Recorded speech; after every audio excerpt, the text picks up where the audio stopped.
Graham Hunter's on the line this morning to you. Good morning to you, even. How are you doing, Graham? Typically well, Ger. A song in my heart is the best way to say it. Tell me, have you seen a better Champions League goal? Yes, I think I have. I've got no question whatsoever. Although I'm not a particular fan of Mandzukic. That goal in Cardiff last season is the greatest goal in Champions League history. Absolutely no question about it. The ball in from Dani Alves, Alexandro taking it on a left foot volley, cushioned on the chest by Gonzalo, what's my foot for Higuain.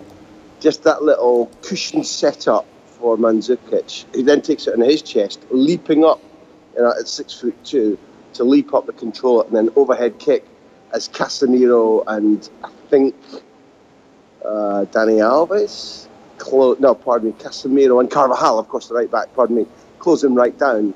I've got no question whatsoever and people argue, Ger, don't they? That they say that a great goal. I'm in an airport, as you might know. This doesn't happen in my house. There's no departure lounge in Dandy Mansions. But if anybody wants to go to Mallorca, it's gate 6. Some people say that a great goal has to be scored in a win, and Mandzukic's team lost that night. But from my point of view, Mandzukic's goal was the best ever. Right, because I was just making the argument that you've got to somehow have an influence on the winning of the game. And Ronaldo's goal wins the game. The Zidane goal against Leverkusen, it wins the game. Like it's there.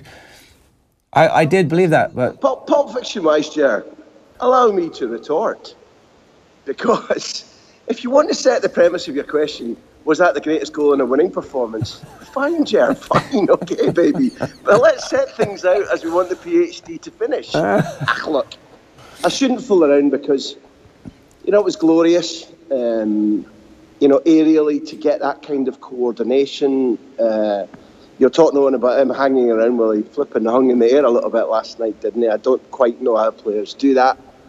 Buffon stationary, the joy of something I'm writing about this week, seeing fans applaud the opposition team, which I've seen in Turin before, when the Juventus fans applauded Manchester United off the pitch in 1999. I thought that was exceptional. I was there. Ronaldinho being applauded at the Bernabeu for that 3-0 Barcelona win, I guess, in something like 2005. I was there. That became a real source of ridicule for the Real Madrid fans who applauded Ronaldinho. Their fellow fans turned on them. But the Turin fans, I loved what they did. And I loved seeing Ronaldo touched and humble and thanks very much, guys. It was a beautiful goal, a beautiful moment. And I'd like to tell you that he was listening in the changing room in the Turin Stadium to Off the Ball last night and heard me telling Joe that there was no question in my mind that Real Madrid would win the tie, would win that game. Because I have no question that Juve are reduced, that they're worse off without Alves and Bonucci, that Buffon is... I'll never use Pastor sell-by date for a great like him, but the myth is greater than the man at the moment because he's gone on too long. And I was absolutely sure that Madrid would win that tie, and I said so on your show last night. yeah, and proper order. I mean, it does feel like this is a Real Madrid side who have come out the other side a bit of the travails that they had around Christmas time, that Zidane and the team are united irrespective of the backroom difficulties that seem to be going on there, and that at this point, given their quality, anything is possible. Look, I just say more than a bit, Ger. For weeks now, domestically, they've been looking powerful, unified. The key players are in form. And they raised the game. It's Pavlovian. There's absolutely no question that when the big teams come around, when the Champions League comes around, their mentality changes. I still find it remarkable watching groups of players who are paid gigantic amounts of money, whose skill level puts them in the best in the world, and who don't decide, I'll try a little bit less today, I'll try a little bit more tonight. The impact, that anthem, the impact that playing foreign teams away, the impact of the idea of lifting that cup with the big ears again has on sides like Real Madrid is extraordinary. And if you put together the comeback win over PSG at the Bernabeu, the way that they took Unai Emery's side apart in the Parc des Princes, and they did, plus that game, to me, they've been showing Kiev form. certainly in the country where I live. I'm in Seville just now. I was at that game against Bayern Munich last night. For the last few days, even before that 3-0 win, Ger, people have been saying Madrid are going to the final again. Madrid are going to win it. Everybody shrugs, everybody accepts it. It's what they do, and it's why I wrote for ESPN this week. They're not given the proper respect. They're not. People just go, well, this is what Real Madrid... Well, it ain't easy. It ain't easy to keep a group of players like that motivated. It's not easy to make sure that they keep their hunger. It's not easy to keep the bench powerful. I think Zidane is in the middle of a really extraordinary achievement right now. Yeah, I'd completely agree with that, really. It's hard to give him the credit, I suppose, not to sympathise with people who kind of are the naysayers against Zidane, but it is hard to give him his full due credit when you've got a player and an individual like Cristiano Ronaldo in the side. But if you look at the other side of the pitch, and I thought last night Varane and Ramos were just absolutely sensational, and there's a centre-back pairing there which does have to be coached. There does have to be a chemistry there that can be improved with coaching. And how much credit would you give to Zidane for that pairing which has emerged into potentially Europe's best at the moment? I think he subdivides his role a little bit, to be honest with you, and I think he allows Ramos to be like an NFL leader of the defence. Zidane, I know, in training, doesn't do what Guardiola does, that sort of putting yourself in, intervening, shuffling people around, like Benitez would do, measuring the millimetres between blades of grass and Real Madrid boots. What he does set up is a competitive environment in training every day where people enjoy going to work. And what they do is they do play intensely. When they play, I don't know how many times because you guys are so good at cross sports, you'll have heard this phrase all the time. They train like they want to play. So if we've seen a development in Varane, and I think we have seen a development in Varane, who was at his best under Mourinho all that time ago, and then hit a dip and didn't, in fact, not only didn't improve, went backwards. The partnership has flourished. They're confident in Keylor behind them. And what's more, they absolutely rely on Casemiro blocking off a lot of the traffic that comes their way. I agree with you last night. It was one of the best partnership performances of Varane and Ramos. But when you look at the elements around them, they both know they're never caught out, for example, that Carvajal and Marcelo go on. It's not like, whoa, where are our fullbacks? That's part of the plan. They practice it every day. Casemiro blocks in front of them and they wholly trust Keylor behind them. These are elements, if you've got two extraordinary athletes, two really competitive guys, and Ramos needs the bigger credit here. Ramos is like Cristiano in his way, and like Piqué, and like Messi, and like Iniesta.